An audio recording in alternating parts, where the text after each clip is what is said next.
Hello, this is Jenna Lee, and I want to share with you my 5 must-read memoirs. They're not in any particular order, but I just want to share them with you and recommend that you put them on your to-be-R list.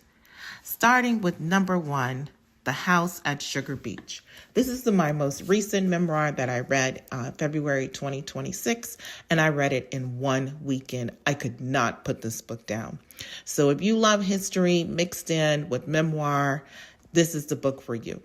And it talks about Helene Cooper and her life. She traces her ancestry back on both sides of her family, which is amazing.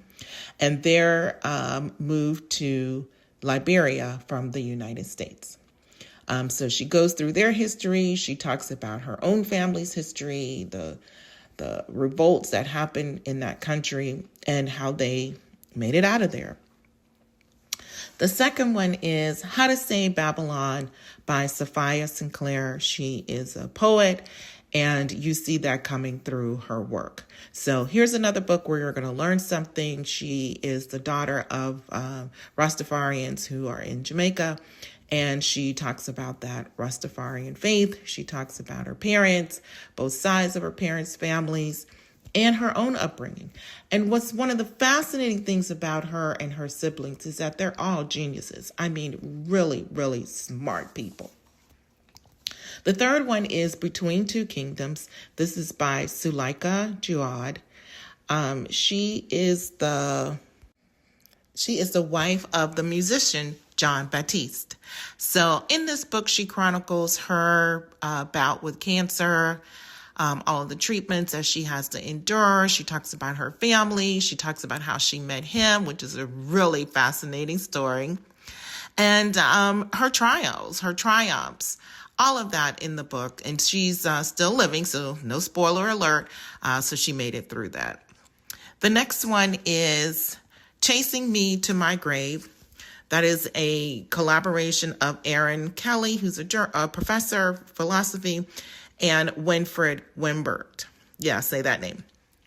So if you look at the cover of the book, you will get a clue as to how difficult it's going to be to get through it. He lived through the Jim Crow era down in the South, and he went through a tremendous amount of turmoil and trials, tribulations in his life. And yet he became an artist in all of that, all of his family drama, world drama, community drama. He became an artist. And so if you have the book, you will see pictures of his artwork, which has been displayed in museums across this country. The last one is The Glass Castle by Jeanette Walls. This book has been out for a very long time, and it's been even made into a movie, which I thought both were good, the book and the movie. And it's interesting because you just can't imagine both parents really being crazy, but it did happen.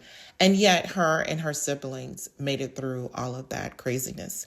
And it's interesting how the 3 older ones made it through differently than the younger ones. So no spoiler alert on that. I'll let you read it for yourself. Hope that you enjoy them. Put them on your reading list. And if you have a memoir that you really love, just share it with me in the comments.